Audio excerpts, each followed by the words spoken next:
Alrighty. We need to have a talk about the poster child for potential memes. Lobotomy, E.G.O, Sunshower, Heathcliff. He's been the butt end of every potential man-related joke, meme, or shitpost regarding Limbus Company. All because of his ridiculous requirements to function, and his overall unusability. He's supposed to be really strong when he does function though, right? Denial. Well, on paper he's actually really solid, at least in terms of passives and scaling. His S1 is supposed to lose clashes and lower his sanity, plays into his kit being minus coins and whatnot, but it also rolls impossibly low. Do LCB IDs even roll this low? When sane, this can roll for 0, even. At the very least, he's practically guaranteed to lose free sanity by using this. And even when negative, it's a base 6. Doesn't scale up either, so where's the potential? Ah, here we are. Puddle Stomp is S2. This is supposed to be his bread and butter, right? 4 coins of hitting at 15 if we meet some negative sanity conditionals. Should be real doable, yeah? Heck, we can even get a Tremor Burst and deal more damage by eating some sinking. There are conditionals we can fulfill, surely. Oh my. That S3 looks like it enables his entire kit. Heck, as long as we get that in our starting bucket of skills, we should be good, right? Yeah, his whole kit comes online. He can soak damage, be allowed to lose clashes. Heck, if his passive is going, that's 5 protection right there for the next turn. All that means is that by himself, if we can loop an S3 into an S1 or counter, we can Puddle Stomp for massive damage, right? Only it were that easy. This ID genuinely hates us. Even if we give it a good thing, it squanders it so fast. That once in a blue moon where he pops off. The potentiality of this ID, that's what matters, right? Besides, in MD, we can reach that ceiling so easily. Make him so ridiculously powerful. He's still good, yeah? Amazing ceiling, right? See? 4 coin negative skill. Damage conditionals. Heck, he does Rupture. That's meta these days, yeah? Oh, there's a newer Heathcliff that does Rupture? Well, this one does Sinking too. Can't refute that, right? Ah, the latest banner also dropped a Don who can do Sinking and Rupture while being a fluff ball. Well, you're just a meta slave using the newest units. Sunshower is good. Great even. Can your new Heathcliff do this? Can your new Don do this? Can they stomp puddles too? Huh? Not so talkative anymore, are you? Hey, why are you backing away? I've just finally convinced you that Sunshower is good, right? Right? Anger.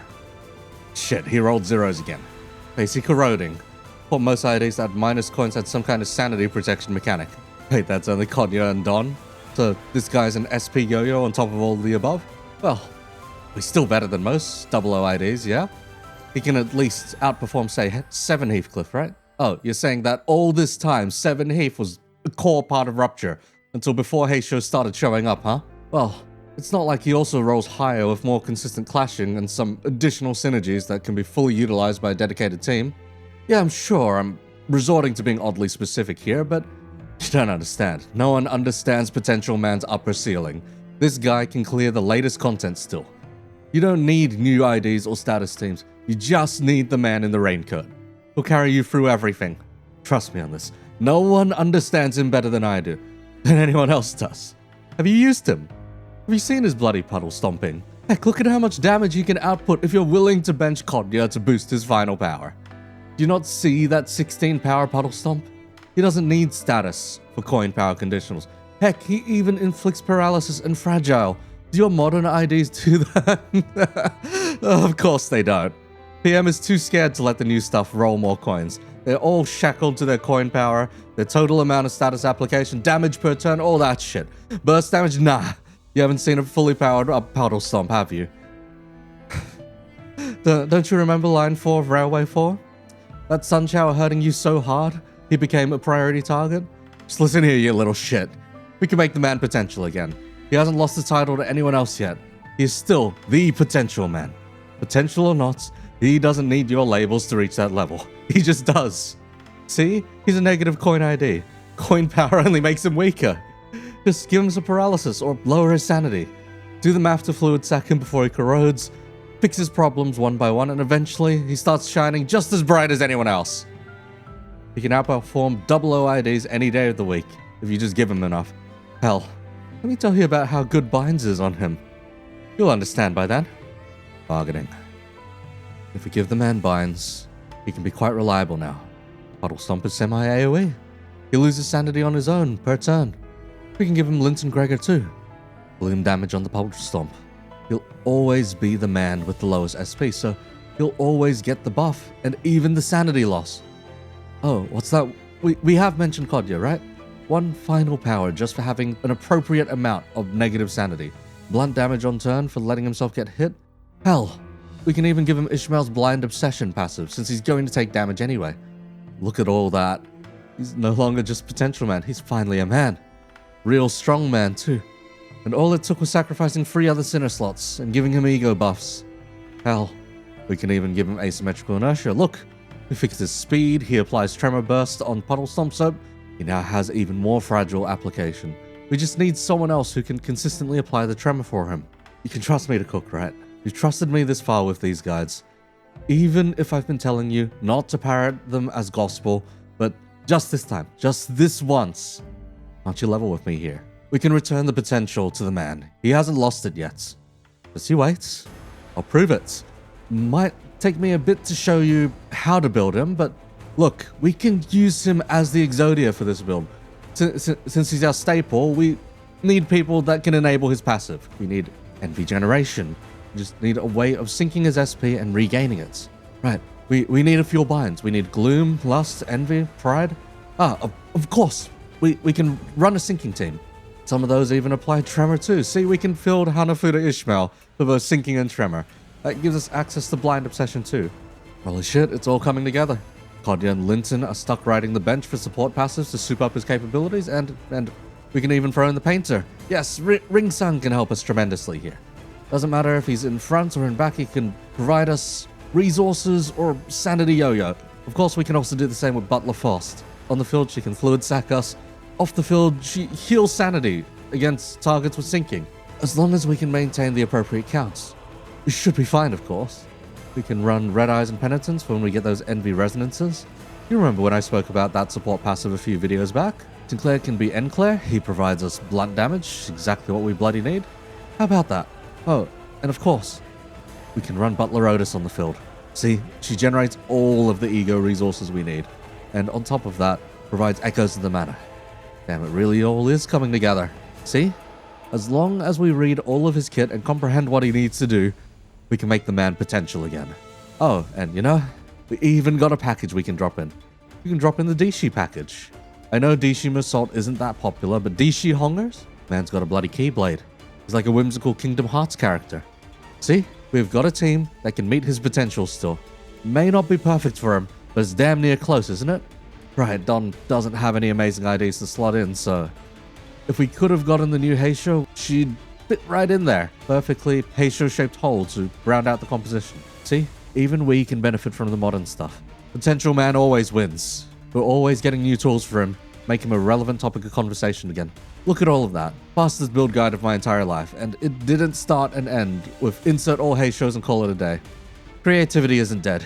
The ceiling's still infinite, and yet, depression. He still doesn't outcompete the best IDs at their baseline. Even when we accommodate for everything he is capable of, everything he can contribute to a team, he still falls behind. All that work to watch him roll zeros, just because negative coins are far more unpredictable than plus coins. We can't raise his ceiling much further. He can't be a star, just a B-grade actor. We've given him everything. Sanity management, a blunt team, Tremor for his burst, enough resources for bind, asymmetrical inertia, and even blind obsession to capitalize off of. And yet, any one of his supporting actors could outperform him here. A different idea of his own could outperform him. Just look at the Wild Hunt-shaped elephant in the room. Sinking has its own god of IDs, and it's Heathcliff's own bad end ID. He even has minus coins, his own inbuilt sanity yo-yo, and of course an on-demand, huge scaling engine with Coffin. He just can't compete. He's too good. He's more potential than the potential man. He performs too much better. Clash is good, nukes targets for fun, synergizes to a crazy extent with everyone else here. Heck, he even has a horse. And horse girls have started outpacing fox girls in popularity these days. We're doomed on every single front possible. We've long lost this war. We didn't even lose it when the Heishous moved in. We lost it 2 seasons ago. It wasn't even close. You know, just leave me alone. It all looks too pitiful, doesn't it? Go on. Laugh at this 27-year-old who dared believe in a man's potentiality. Can't get any worse from here, right? Things can only go up once we've hit rock bottom. We've given him fire, glory, yet he still rolls zeros. As long as we roll something higher than 0, we can consider that a win, right? Acceptance. Fine. Doesn't matter anymore, does it? The Heishous have won. The new potential woman is in the building, and she actually has a real ceiling that doesn't require you to read between the lines. Power creep was inevitable. Better design was inevitable. IDs that have real synergy and pair together well have come and gone. And yet, Sunshower is still in the gutter. Washed up as he always has been. But that's okay. This series was never about building the hard meta. Leave that to people who do the full math and execute on high damage per round strategies. Leave it to the people who discovered how to free turn lay hang, the mad lads that get sub 30 on railway clears. We aren't the top 0.01% of players. We're just here for the love of the game. So, what use is there in hating the new shiny toys? Let me show you what I've actually cooked up here. What I've come to accept as a solid place to field potential man. One last time before this season is over. First off, not that much of his kit is actually centered around applying sinking. Instead, he's got Rupture on 3 out of 4 of his skills. To this end, we can sub him into a Rupture team. I bet he has 0 counts, in which case we're going to need IDs that can either supply a lot of counts, or don't need a ridiculous amount to function. Here, he'll function as a potency stim and a count nuker. He's going to be eating real good, considering all the new stuff we've gotten recently, and also he's going to have one hell of a time maintaining his SP. To that end, let me welcome the most obvious package we're bringing along. Welcome to the Heishou packs. We're specifically taking Heishou, Mao Otis, and Wu Sang as a baseline. I'll offer up the others with some caveats afterwards. However, we'll cover the 2 Maos first. As long as Heishou clashes, we're getting a Rupture neutral to Rupture positive experience depending on her speed, as well as whether or not the target has Deathrite haste on them. Since she's Heishou, she'll also be offering us 4 Kalgia, which will be very relevant later on, once we start introducing some of our other on-field units. As for Mao Otis, she offers much the same, only exchange the clashing conditional for an unopposed one instead. In terms of E.G.Os, she offers us Ebony Stem. This thing allows her to go exceedingly positive on counts with all of her skills, so long as we meet her usual conditional. Regardless, as another spot of Deathrite haste and consistent count application, we can solve a lot of our issues too in regards to Rupture as a status. Next up is Wu Sang. This fella gives us another really fast unit, that while isn't the most Rupture positive, he does offer us a way of popping Deathrite haste and more importantly, apply any amount of tremor. Since he'll be far faster than Sunshower Heathcliff, he'll practically guarantee that Heathcliff will have some tremor to pop on his Puddle Stomp. As a reminder, we're aiming to make use of asymmetrical inertia, plus anytime a tremor burst occurs, we are getting free damage in the form of more fragile. This is an exceedingly potent effect that we can exploit for magnifying damage on our other units.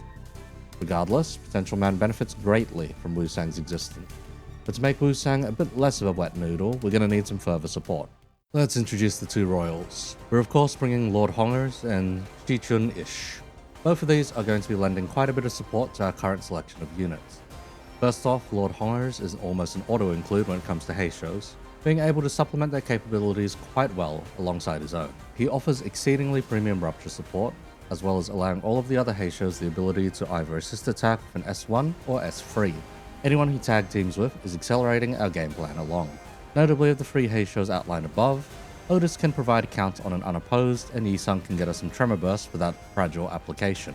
Heishou is our least useful rotation in this particular case, since she needs to clash to get the most out of her skill set. Plus, when determining deployment order, prioritize Yi-Sun and Otis over Heishou. Aside from that, our man provides us a single pride source as well as plenty of gloom to make use of. While his 4-coin skill is more likely to eat count faster than even Heathcliff can get around to, it does scale quite well in this particular composition. With those all outlined, he also benefits from negative effects on target quite significantly. Since Potential Man applies so many of them, we can make solid use of him to fix quite a few debuffs on the opponents. As for Shichun-ish, he receives a bunch of buffs from Wu Sang, including additional poise generation and attack power. Once he uses his empowered S3, she also follows up with her S3 as well, for a combination attack. Likewise with Lord Hongers, he also benefits from negative effects stacked up on targets, further pushing the usefulness of Sunshower's debuff package. Next, we're making the Force choice. You can either Malforce for hard meta, or 7 Force if you just want her E.G.O resources. Envy, Gloom, and Lust are all things that we stand to benefit from if we wish to activate any of Sunshower's E.G.Os. Specifically Binds. Also of note is needing at least 3 Envy and 5 Gloom, fully turn him online, with Gregor and Kodya's support passives as well as his own passive. All of these can be turned on significantly faster if we're aiming to make use of his damage more often. On the other hand, Malforce provides a ridiculous amount of damage and utility with assist defense and her kit. Malforce's advantages lie in being able to generate us both sloth and pride, fueling asymmetrical inertia faster and giving us quicker access to the fragile engine provided by it. While she doesn't offer us any gloom or envy, there is arguably already enough of either to go around. All of those advantages, it's hard not to just slot her in and call it a day, I'll be honest. I practically convinced myself that she's a must-have in this kind of composition. Heck, instead of needing to painfully fuel Fluid Sac, we could even swap around to command Meltdown, if it's available. We don't always need to top up Heathcliff's sanity that much, just enough to prevent him from corroding. With the ability to practically fund this E.G.O by herself, it's amazing to have access to. That being said, Fluid Sac is still an amazing option for bailing Heathcliff out of more dire sanity issues, and of course, potentially providing him with further protection should his HP drop to such drastic levels that it needs a recharge. He could be getting 7 protection, so long as at least 1 Fluid Sac hits the field.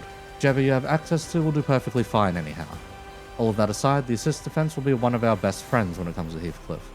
Instead of always forcing him to clash and fuss yo-yo his SP back upwards if he's too successful, Force can take the clash for him. This lets him fully take the SP loss from passives while also attacking with impunity. He doesn't get any benefits from winning clashes, plus we can instead utilize the assist defense to puddle stomp. That, or enable Otis to go unopposed. With Lord Hongers, we can also provide Lord's Guards too, opening another opportunity for Heathcliff to go unopposed and keep the SP ticking downwards. With everyone we're fielding out of the way, let's talk about supports that are so vital to potential men. Rather than filling the remaining slots with Heishou and calling it a day, we're going to focus on either our debuffs or enabling mechanism. First off, we can go with Dead Rabbit's boss, Mussault. This fella actually works to enable Shichun-ish. As long as we can free Gluttony Res, which is very easy on this team, we can lower our offense level with any of our significantly faster IDs. We can first enable the part of her passive that stims Rupture potency and counts by lowering the difference in offense level that we need to overcome. He has no real value when he hits the field, so place him close to the end of deployment, or not at all. From there, we want to look at Sinclair. If we had any Wrath access at all, this would be Enclair. Real easy pick. Unfortunately, we're going to have to look elsewhere, due to not having any aside from Potential Man's counter. Having to counter 6 turns in an encounter is an extraordinary amount of pain and commitment. In longer contents like MD or Railway, it'd practically be best in slots. But here, not so much. Our next best bet's maybe Davet Sinclair. This fellow lets us rack up some defense level down.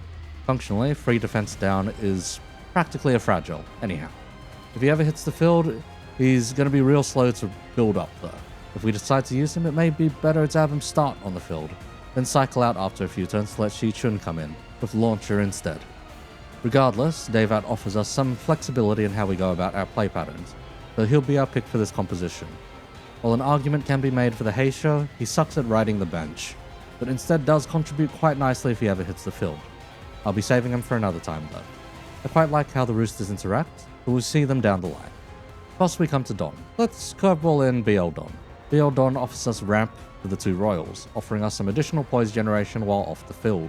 The extra poise potency comes as a nice to have. It'll speed up Shichun's build up significantly, since she's likelier to be the one falling behind. For the very affordable free pride resources, we can stretch our poise gain just a little bit further. We'll probably never hit the field. Heck, we can just choose not to add her to deployment order alongside the Dead Rabbit. Our 2 remaining options are here strictly to enable Potential Man, Kodya and Linton Gregor. Kodya provides final power up if we have less than 15 SP, and additional damage if we have less than 30. This is a huge stim to all of Heathcliff's skills. Everything goes up by 1, and each coin functionally gets +1 to its value, multiplying the strength of this particular passive by the number of coins. Since he has at least 3 coins on all of his main skills, this is going to be stretched real far. Heck, his counter has 2 coins even. While to some it seemed like heresy to let her ride the bench, there really is no better choice here for Potential Man specifically. There's no real need to deploy her here either. just get in the way of any retreat order shenanigans we'd get to pull off. As for Linton Gregor, this guy gives us a permanent -5 SP per turn on Heathcliff. Even when he doesn't have any sinking to his name, he at least has Gregor to back him. This -5 helps us consistently reduce his SP to keep his minus coins rolling well. The added gloom damage also helps us out, albeit is mostly a nice added bonus on top of his puddle stomp or binds, rather than a major increase in damage. Regardless, the small wins we can get amass here. They will all count for something. With everyone cleared out of the way, we can discuss play pattern. Due to the nature of this team, there's actually quite a lot of play patterns to be concerned with. First to consider is deployment order. To make full use of everyone's capabilities, we're going to want to be able to cleanly rotate units on and off the field as required. Although there are only so many units we want to bring as backup in order to consistently keep the rotation going. Aside from that, Horrors picks which Heishou to deploy for his S3 based on deployment order. So this is going to be a rather delicate balancing act to get things right for the bonuses we're after for Bolus Contamination. Otis has the most important, so she'll be first, Yi-Sung is the next most important, plus going second, and the rest are interchangeable or just nice to have. Plus in order, I'd more or less propose 1. Sunshower Heathcliff, our potential man. 2. Either Davat Sinclair or Shichun Ish. 3. Lord Hongers. 4. Mao Otis. 5. Wu Sang. 6. Mao Ryoshu. And 7. Mao Force. Of course, number 8 is either going to be Davat Sinclair or Shichun Ish, depending on which we picked for number 2. This allows Heathcliff to catch up with additional slots as required, else otherwise benefits from any relevant passives to deployment order. With the additional slots, Sinclair can ramp up significantly faster before leaving, to allow Ishmael to arrive and use her launcher skill. After all, by turn 4, Sinclair can retreat and allow Ishmael to instead take the spotlight with added poise. Lord Hongers can abuse the above lineup to make him more rupture positive and not burn through quite as much count, since using an S3 will immediately get Otis's benefit up and running. From there, the buffs he receives are more nice to haves rather than strictly mandatory. Getting an additional Tremor Burst won't give us more Fragile, as Broken Bell only applies 1 Fragile per turn. However, for the turns where Yi-Sung doesn't have Tremor Burst lined up, he'll be able to maintain the Fragile application as required. The other 2 are more so icing on top. Past initial deployment and slots, we have a few very specific goals in mind. First is to fire up the Sunshower engine. The most ideal way is to use his S3 on turn 1. While not essential enough to warrant a reset to get this, it does make life significantly easier to get those sinking stacks up front. If that hurdle can't be cleared instantly, we should then look to see if we can get asymmetrical inertia up and running. Since it costs 25 SP, we can instead use it to tank his SP down when activated and reach lower SP levels that way on turn 2. Failing both of those, we're instead looking to get the rest of his engines online. That being to get at least 5 Gloom and / or free Envy if possible. With Shichun Ish is in the back, this won't be immediately possible for Envy. Gloom will take 2 turns regardless. If we manage to, across the 2 turns, get the aforementioned resources, all 3 engines powering Potential Man through passives will be running. These up his usability dramatically. From there, we're looking for the resources to pop asymmetrical inertia to get the Fragile engine going. We can either strategically use it to nuke down his sanity, or we can bide our time before using it to get the most out of it when there's a larger sloth resin for clock winding. The latter requires Malforce and Wu Sang to cooperate and fuss offer us their S1s for the resin. Following up the Potential Man engine, we can look to the last piece of the puzzle, that being Binds. On a turn with his S2 in the upper or upcoming slots, we're going to want to use Bind. It doesn't cost too much SP up front, but do remember to add 10 SP to his per turn loss for calculations over the next 3 turns. If Gregor's passive is still online after using Binds, that's 15 SP loss without accounting for Heathcliff's own sinking count. Keep the cost in mind and perhaps preemptively slot in a sanity heal in the form of Fluid Sac, Blind Obsession or Command Meltdown. Even Rep Emitter may do the trick, stop him short of corroding. Anyhow, with the leeway of SP allowing, we can then queue up a very powerful Puddle Stomp. We can expect it to be powered by 5 final power from the skill itself, 1 Gloom damage up from Gregor, a 20% increase on final coin if we have at least 5 sinking, 1 final power from Kodya as well as 15% more damage, 2 final power from Binds, AoE damage from Before the King and Binds, Fragile from a Tremor Burst from Yi-Sung, and any amount of defense down from the Bloody Rupture passive. Oh, of course, any amount of offense level we would gain from utilizing Bind's passive too. All of that to say, if the stars align a real specific way, the Puddle Stomper can and will still wreck absolute shop. Alright, and it'll proc Rupture 4 times as we're in Rupture. Short of a few sanity manipulation tricks and internal sinking counting, That about sums up how we'd utilize the man here. He exists to support and add negative effects, otherwise he exists for an ungodly nuke upon all that is holy. Potential man. Mr. Sunshower Heathcliff is nothing short of ridiculous in what ways he can scale, and almost none of it is described in his own kits at all. He is the very definition of trying to get an Exodia up and running, but without an appropriate draw engine or reliable mill/brainstorm. Once you see what he's capable of though, it is nothing short of sheer insanity. How he even manages to still exist here is beyond me. Regardless, the rest of the team just needs to play their own minigames to throttle up. Hongers needs to get his S freeze, we can toss in a Tears of Tarnished Blood if we have the resources to spare too. All the Maos need only fulfill their speed and clashing related conditionals to keep the rupture count healthy. Usang is quite self-sufficient and also likewise real fast. He can give concussion to amp up the damage accordingly. As for Ish, she reaches her potential far more easily if we have her stay in the back first. Gaining the head start of 5 poise and 2 counts is quite massive when ramping her up. Past there, with enough resources, we can throw out a few rather interesting E.G.Os. Of consideration past all of the aforementioned ones are Otis's Ebony Stem, that sweet rupture count bonus, either of the Lassos for rupture potency stimming, and for luxury poise generation, Heishous for Calgear. All of those are nice luxuries that we have access to that allow us some additional power when fueling up our other ID's game plans. An odd final note for a potential man is the Holiday E.G.O. Very cheap to fund, and gives us a weird bit of ramp as long as we meet a real specific conditional on our enemies. As long as they have a positive effect, we can amp up our sinking gain and main status outputs. Very unusual passive to have, but as most bosses have some kind of buff they can apply to themselves, it may be a rather welcome one to make use of. All that to say, Potential Man is still quite strong when fed his dues. Puddle Stomper may have needed to find a new home, but it's not like he's completely irrelevant yet. Go give some of your old IDs a dusting off sometime. Potential Man isn't the only one that could use a little time in the spotlights, but he's definitely still one of the more misunderstood ones. Once again, thanks for watching. We're real close to getting memberships and monetization activated now. Just a matter of time since all the conditions have been fulfilled. If you liked my suffering, go like the video and comment below other IDs you'd like to see get the potential treatments. It'd also mean a lot if you could toss over a sub. Thanks for believing in potentiality.